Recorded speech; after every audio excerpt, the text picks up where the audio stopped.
Em nome do Pai que me criou, do Filho que me resgatou, do Espírito Santo que me santificou. Divina vontade reina na minha vontade. Ó minha mãe, eu te amo e tu me amas. Dai-me um gole da vontade divina, minha alma. Me abençoa, mãe, para que todas as minhas ações sejam feitas diante dos vossos olhos maternais. Amém. Suprema Majestade, eu venho em sua divina vontade, em nome de todos, do primeiro ao último homem que existirá na terra, para dar a ti as homenagens que tendes direito, as adorações, os louvores, o amor, as reparações, por todos e por cada pecado. Venho, Senhor, na sua divina vontade, dou-te a minha vontade humana, por meio do Imaculado Coração de Maria, que possui todos os dons e os frutos da divina vontade. Dai-me, Senhor, então, a tua divina vontade. Venho a divina vontade nesta ação que eu estou a fazer, e em todas as ações que eu farei durante este dia.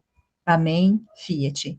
Vinde, Espírito Santo, vinde por meio da poderosa intercessão do Imaculado Coração de Maria, vossa amadíssima esposa e nossa mãe. Amém.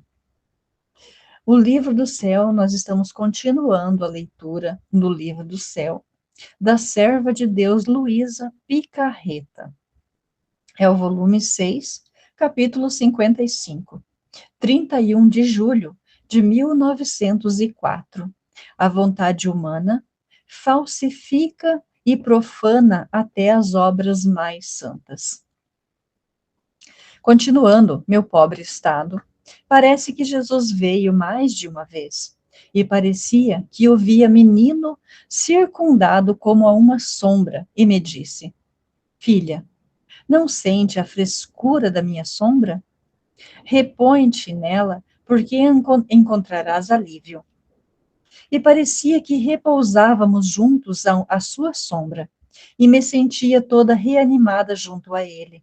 E depois continuou: Minha querida, se você me ama, não quero que você olhe nem em si mesma, nem fora de você, nem se está quente ou fria, nem se faz muito ou pouco, nem se sofre ou goza. Tudo isto deve ser destruído em ti, e só deves te fixar se fazes quanto mais podes por mim, e tudo por me agradar. Os outros modos, porquanto altos, sublimes e laboriosos, não podem me agradar e contentar o meu amor. Oh, quantas almas falsificam a verdadeira devoção e profanam as obras mais santas com a própria vontade, buscando-se sempre a si mesmas. E se também nas coisas santas se busca o modo e o gosto próprio e a satisfação de si mesma, encontra-se a si mesma, foge de Deus e não o encontra. Capítulo 56. 4 de agosto de 1904. A glória dos bem-aventurados no céu será de acordo com os modos como se comportaram com Deus na terra, de modo como é Deus para a alma. Pode-se ver como a alma é para Deus.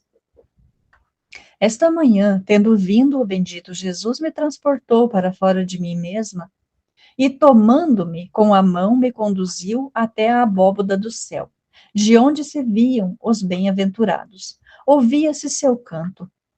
Oh, como os bem-aventurados nadavam em Deus! Via-se a vida deles em Deus, e a vida de Deus neles.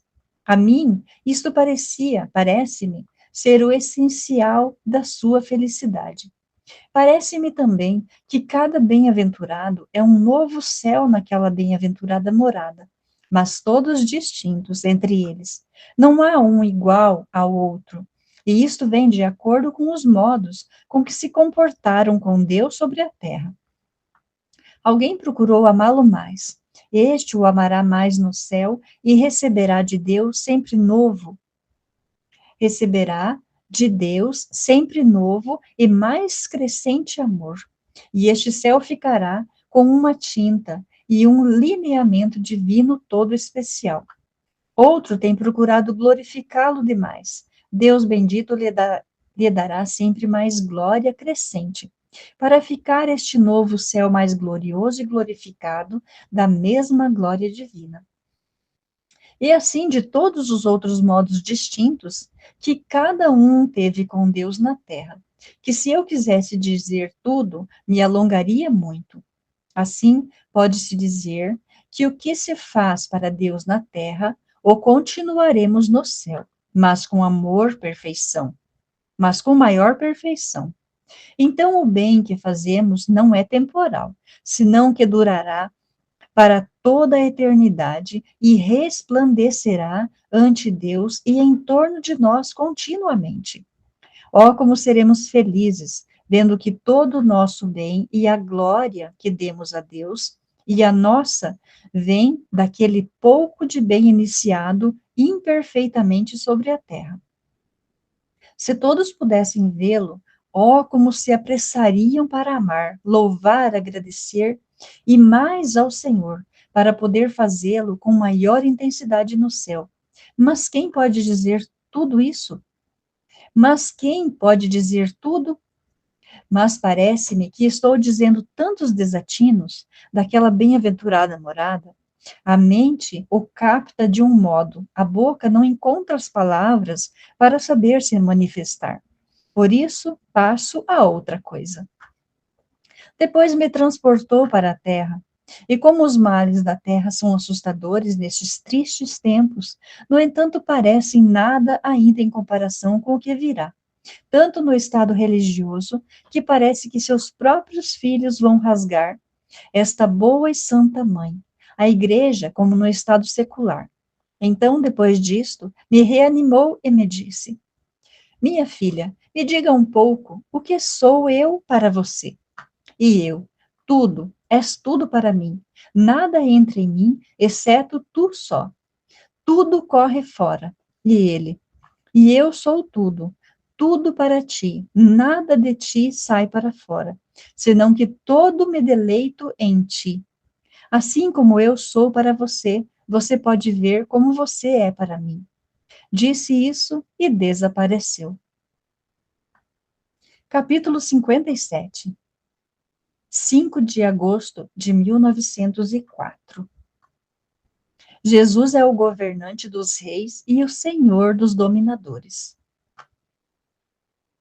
Continuando meu estado habitual, o bendito Jesus veio, em ato de reger e dominar tudo, e de reinar com a coroa de rei na cabeça, e com o cetro de comando na mão. E enquanto via nesta atitude, me disse, mas em latim, pelo que eu digo como tenho entendido, minha filha, eu sou o governante dos reis, e senhor dos dominadores, e só a mim corresponde este direito de justiça que me deve a criatura e que, não dando-me isso, me desconhece como Criador e dono de tudo. E enquanto dizia isto, parecia que pegava o mundo pela mão e o agitava de cima a baixo, para fazer com que as criaturas se submetessem ao seu regime e domínio. E, ao mesmo tempo, via também como nosso Senhor regia e dominava minha vida com uma maestria tal que me sentia toda abismada nele. E dele partia o regime de minha mente, os afetos, os desejos, assim que entre ele e eu havia tantos fios elétricos que tudo dirigia e dominava. Capítulo 58. 6 de agosto de 1904. A privação é pena de fogo que acende, consome, aniquila, e sua finalidade é destruir a vida humana, para dar lugar à vida divina. Esta manhã, me passei muito amarga pela privação de meu sumo e único bem. Era tanto a dor da privação, que, encontrando-me fora de mim mesma, era tanta a pena da alma, que a mesma pena lhe fornecia tal força, que o que encontrava queria destruir como se fosse um obstáculo para encontrar o seu tudo. Deus, e não encontrando-o, gritava, chorava, corria mais que o vento, queria transtornar tudo, pôr tudo de cabeça para encontrar a vida que lhe faltava. Ó privação, quão intensa é sua amargura, sua dor é sempre nova. E porque é sempre nova, a alma sente, sempre nova a acerbidade da pena. Minha alma sente como se uma só carne se separasse em tantos pedaços, e todos aqueles pedaços pedem com justiça a própria vida, e só a encontrarão se encontrarem a Deus mais que a própria vida. Mas quem pode dizer o estado em que me encontrava? Enquanto eu estava nisso, havia muitos santos e anjos, almas purgantes, fazendo-me coroa ao redor e impedindo-me de correr, compadecendo-me e assistindo-me. Mas para mim era tudo inútil, porque entre eles não encontrava aquele que era o único que podia mitigar a minha dor e restituir-me a vida. E mais gritava chorando: Dizei-me, onde posso encontrar? Se querem ter piedade de mim, não demorem em indicá-lo, porque não posso mais. Então, depois disto, saiu do fundo de minha alma. Parecia que fingia dormir sem sentir pena da dureza do meu pobre estado. E apesar de que ele não sentia pena e dormia, ao só vê-lo, respirei a própria vida, como se respira o ar, dizendo: Ah, está aqui. No entanto, não isenta de pena ao ver que nem sequer me punha atenção.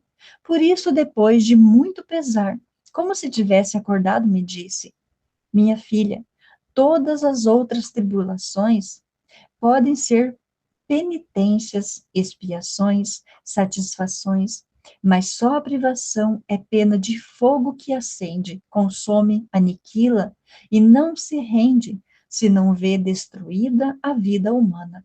Mas enquanto consome, vivifica e constitui a vida divina. Capítulo 59. 7 de agosto de 1904. Os primeiros a perseguir a igreja serão os religiosos.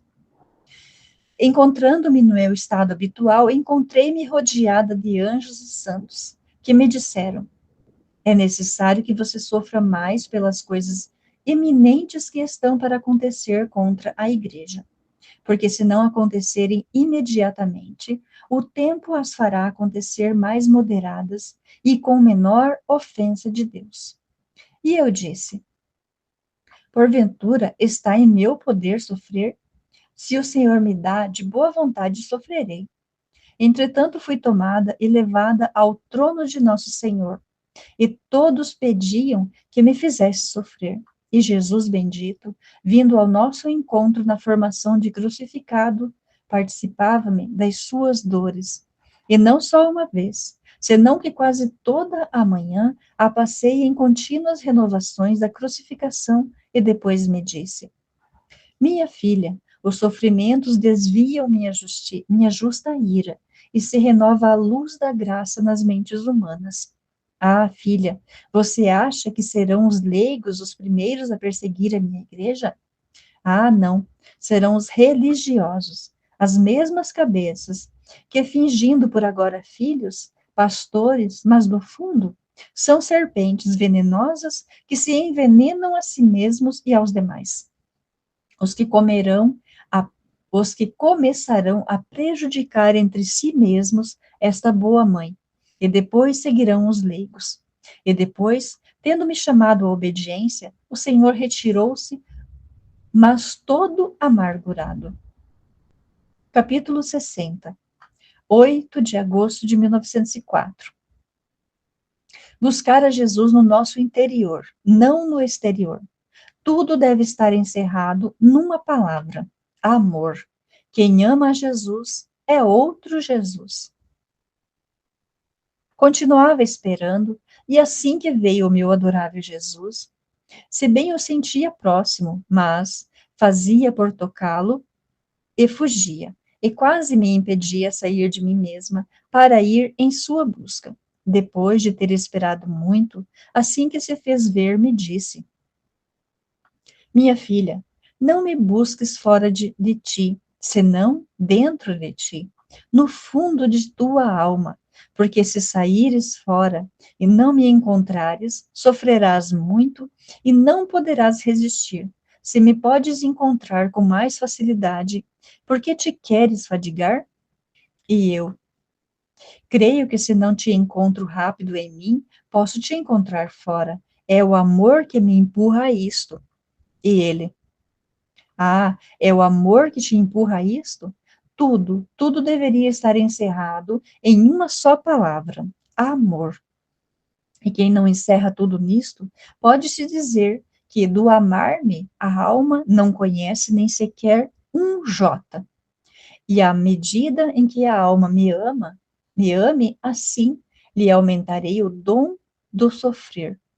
E eu, interrompendo a sua fala, toda surpreendida e aflita, disse: vida minha e todo o meu bem, então eu pouco ou nada sofro, por conseguinte, pouco ou nada te amo. Que espanto, ao só pensar que não te amo, minha alma sente, por isso, um vivo desgosto, e quase me sinto ofendida por ti. E ele acrescentou: eu não tento te desagradar. Teu desgosto oprimia mais o meu coração que o teu, e além disso, não deves olhar só os sofrimentos corporais, senão também os espirituais. A vontade verdadeira que tens de sofrer, porque o querer a alma verdadeiramente sofrer. Diante de mim, é como se a alma tivesse sofrido. Por isso, acalma-te, e não te perturbes, e deixe-me continuar a dizer. Você nunca viu dois amigos íntimos? Oh, como tratam de imitar-se um ao outro e de retratar em si mesmo o amigo. Portanto, imitam a vós os modos, os passos, as obras, os vestidos. Assim que o amigo pode dizer: aquele que me ama é outro eu mesmo. E sendo eu mesmo, não posso fazer menos que amá-lo. Assim faço eu pela alma que se fecha a toda si mesma, como dentro de um breve giro de amor. Todo eu me sinto como retratado pela mesma e encontrando-me eu mesmo, de todo o coração a amo. E não posso fazer outra coisa que estar com ela. Posso, porque se a deixo, me deixaria a mim mesmo. Enquanto isto dizia, desapareceu. Capítulo 61. 9 de agosto de 1904. Não são as obras que constituem o mérito do homem, mas apenas a obediência, como parto da vontade divina. Tendo tardado em vir, de repente, como um golpe de luz veio e fiquei dentro e fora toda cheia de luz. Mas não sei dizer o que nesta luz compreendeu. E provou minha alma. Só digo que depois o bendito Jesus me disse: minha filha, não são as obras que constituem o mérito do homem, mas somente a obediência é a que constitui todos os méritos como parto da vontade divina. Tanto que tudo que fiz e sofri no curso de minha vida, tudo foi parto da vontade do Pai. Por isso os meus méritos são inumeráveis, porque todos foram constituídos pela obediência divina. Por isso eu não olho tanto para a multiplicidade e grandeza das obras, mas a conexão que tem diretamente à obediência divina ou indiretamente à obediência de quem me representa. Capítulo 62. 10 de agosto de 1904. Deus sabe o número, o valor, o peso de todas as coisas criadas. Encontrando-me fora de mim mesma, encontrei-me girando nas igrejas, fazendo a peregrinação a Jesus sacramentado com o anjo guardião, e tendo dito dentro de uma igreja: prisioneiro de amor, tu estás abandonado e sozinho, e eu vim fazer-te companhia, e enquanto te faço companhia, tento amar-te por quem te ofende, louvar-te por quem te despreza, agradecer por quem derramaste graças e não te rende o tributo do agradecimento, consolar-te por quem te aflige, reparar-te qualquer ofensa, numa palavra, tento fazer-te tudo o que as criaturas estão obrigadas a fazer-te por teres ficado no Santíssimo Sacramento. E tantas vezes tento repeti-las por quantas gotas de água, quantos peixes e grãos de areia há no mar. Enquanto dizia isto, diante da minha mente puseram-se todas as águas do mar, e dentro de mim dizia: a minha vista não pode abranger toda a vastidão do mar, nem conhece a profundidade e o peso daquelas imensas águas. Mas o Senhor conhece o número, o seu peso e medida. E ficava toda maravilhada. Enquanto eu estava nisto, o bendito Jesus me disse: tola, tola que és, por que te admiras tanto?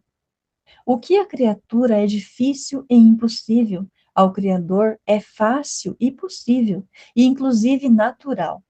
Acontece nisto como alguém que, olhando em um abrir e fechar de olhos, milhões e milhões de moedas, diz para si: são inumeráveis. Quem as pode contar? Mas quem as pôs naquele lugar? Numa palavra pode dizer tudo. São tantas, valem tanto, pesam tanto. Minha filha, eu sei quantas gotas de água pus eu mesmo no mar. E ninguém pode me perder, nem sequer uma só. Eu numerei tudo, passei tudo e avaliei tudo, e assim de todas as outras coisas. Então, que maravilha que saiba tudo. Ao ouvir isto, deixei de me admirar, mas bem me admirei a minha loucura. Capítulo 63. 12 de agosto de 1904. O homem destrói a beleza com a qual Deus o criou. Continuava esperando, quando de improviso me encontrei toda eu mesma dentro de Nosso Senhor, e da cabeça dele descia um fio luminoso, a minha, que me amarrava toda para ficar dentro de Jesus. Oh, como estava feliz de estar dentro dele! Por quando olhava, não descobria outra coisa que a ele sozinho. E esta é a minha máxima felicidade, só Jesus e nada mais. Oh, como se está bem. Enquanto isso me disse: coragem, minha filha, não vês como o fio da minha vontade te ata toda dentro de mim? Então, se qualquer outra vontade quer amarrá-lo, se não é santa, não pode, porque estando dentro de mim, se não é santa, não pode entrar em mim. E enquanto dizia isto, via, e depois acrescentou: criei a alma de uma beleza singular, dotei-a de uma luz superior a qualquer luz criada. Não obstante, o homem destrói essa beleza na fealdade e esta luz nas trevas. Capítulo 64. 14 de agosto de 1904. A alma, quanto mais golpes da cruz a abatem, tanto mais luz adquire. Encontrando-me um pouco sofredora, o bendito Jesus, ao vir-me, disse: filha amada minha, quanto mais atingido o ferro, mais brilho adquire, e assim, ainda que o ferro não tivesse ferrugem, os golpes servem para mantê-lo brilhante e sem pó. Assim qualquer que se aproxima facilmente se olha refletido naquele ferro, como se fosse um espelho. Assim a alma, quanto mais os golpes da cruz a abatem, tanta luz adquire e se mantém limpa a qualquer mínima coisa, de modo que qualquer que se aproxima se olha dentro, como se fosse espelho, e naturalmente sendo espelho, faz seu ofício, isto é, de fazer ver os rostos estão manchados ou limpos, se bonitos ou feios. E não só isso, senão que eu mesmo me deleito de ir a me olhar nela, pois não encontro nela nem pó, nem outra coisa que me impeça de fazer refletir nela minha imagem. Por isso a amo sempre mais. Capítulo 65. 15 de agosto de 1904. A melancolia é para a alma como o inverno às plantas. O triunfo da igreja não está longe. Esta manhã sentia-me muito oprimida e sentia uma melancolia que me enchia toda a alma. Parece que o bendito Jesus não me fez esperar tanto, e ao me ver tão oprimida, me disse: Minha filha, o que tem com esta melancolia? Não sabes tu que a melancolia é para a alma como o inverno para as plantas, que as despoja de folhas e as impede de produzir flores e frutos? Tanto que, se não viesse a alegria da primavera e do calor, as pobres plantas ficariam desativadas e terminariam por secar-se? Assim é a melancolia à alma, a despoja da frescura divina, que é como chuva que lhe faz reverdecer todas as virtudes. A inabilita para fazer o bem, e se o fizer, fá-lo-á cansativamente e quase por necessidade, mas não por virtude. Impede-a de crescer na graça, e se não se agita com uma santa alegria, que é a chuva primaveril, que dá em brevíssimo tempo o desenvolvimento às plantas, terminará por secar no bem, por secar-se no bem. Agora, enquanto dizia isto, dentro de um relâmpago vi toda a igreja, as guerras que devem sofrer os religiosos e que devem receber dos demais. Guerras entre a sociedade, parecia uma briga geral. Parecia também que o Santo Padre devia servir-se de pouquíssimas pessoas religiosas, tanto para reduzir a boa ordem, o estado da igreja, os sacerdotes, os outros, como pela sociedade neste estado de perplexidade. Agora, enquanto via isto, o bendito Jesus disse-me: Acreditas tu que o triunfo da igreja está distante? E eu: Certo, quem deve pôr ordem a tantas coisas transformadas? E ele: Ao contrário, digo-te que esta próxima é um choque que deve acontecer mais forte. E por isso permitirei tudo junto entre os religiosos e os leigos para abreviar o tempo. E neste choque que trará um transtorno forte, acontecerá o choque bom e ordenado. Mas em tal estado de mortificação que os homens se verão perdidos. E aí lhes darei tanta graça e luz para conhecer o mal e abraçar a verdade, fazendo-te sofrer também por este propósito. Se com tudo isto não me escutam, então te levarei ao céu, e as coisas acontecerão ainda mais graves e esperarão mais para que chegue o desejado triunfo. Capítulo 66. 23 de agosto de 1904. Castigos também na Itália.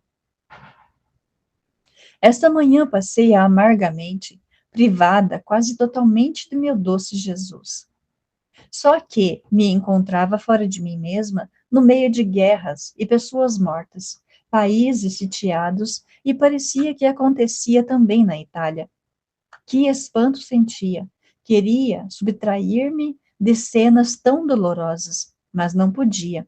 Uma potência suprema me tinha ali pregada. Se era anjo ou santo, não sei dizer com segurança. Disse-me: Pobre Itália, como será destruída por guerras? Ao ouvir isto, fiquei ainda mais espantada e encontrei-me em mim mesma. E não tendo visto aquele que é a minha vida, e com todas aquelas cenas na mente, sentia-me morrer. Então vi apenas um braço e me disse: Certamente haverá alguma coisa na Itália.